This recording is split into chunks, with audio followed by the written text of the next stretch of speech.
Hi viewers, today லஞ்சில் என்னன்னு பார்த்தீங்கன்னா இன்றைக்கி ரொம்ப உடம்பு சோம்பலாக இருந்தது, உடம்பும் முடியல.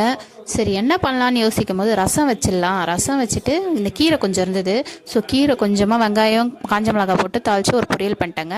ரசம் வச்சுட்டு இந்த பக்கம் சாதம் வச்சுட்டேங்க. சிம்பிளான லஞ்ச் இன்றைக்கி முடிஞ்சிச்சுங்க. இந்த ரசத்துக்கும் கீரைக்கும் சுத்தமாக மேட்ச் ஆகாது. ஆனால் என்னால் முடியல. சரி இந்த கீரை விட்டேன்னா நாளைக்கு சண்டே வீணாக போயிடும், ரொம்ப நல்லா இருக்காது. சரி அதனால் இன்றைக்கே பொரியல் பண்ணிடலான்னு பண்ணோம். இது ஹெல்த்தியும் கூட, அதனால் பறிச்சிட்டேன். இந்த கீரையை கொஞ்சம் சாதத்தில் பிசைஞ்சு சாப்பிட்டுட்டு அப்புறம் ரசம் ஊற்றிக்கலான்னு பண்ணேங்க. சூப்பராக இருந்துச்சு.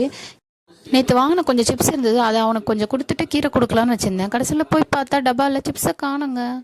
என் பையனை நல்லா திட்ட போகிறான். அவன் ரியாக்ஷனை பாருங்கள். ரசம் பிடிக்குதா இவன்? டேஸ்ட் ஆகுதா இவன்? உங்களுக்கு ரொம்ப பிடிச்சிருக்கா? என்னடா அப்படி பார்க்குற? அவ்வளோ சூப்பராக இருக்குதா ரச சாதம்? கீரை நல்லா இருக்கா? எப்படி இது காம்பினேஷன் கீரைக்கும் ரசக்கும்? ரொம்ப நல்லா இருக்குதா? ஐயோ ஊற்றிக்கிச்சா? சரி சரி சாப்பிடு சாப்பிடு, என்ஜாய் பண்ண. ரசத்துக்கு கீரை, ரசம் பார்க்க சார மாதிரி இருக்கு. எவனாவது கீரைக்கும் ரசத்துக்கு காம்பினேஷன் வைப்பாளா? எங்க அம்மா வைப்பாங்க. ஏன்னா பாவை இவன் கஷ்டப்பட்டுனே சாப்பிட்டான். இந்த வீடியோ பிடிச்சிருந்தா லைக் அண்ட் ஷேர் பண்ணுங்கள். யாராவது இது மாதிரி பண்ணியிருந்தீங்கன்னா மறக்காமல் கமெண்ட்ஸில் சொல்லுங்கள்.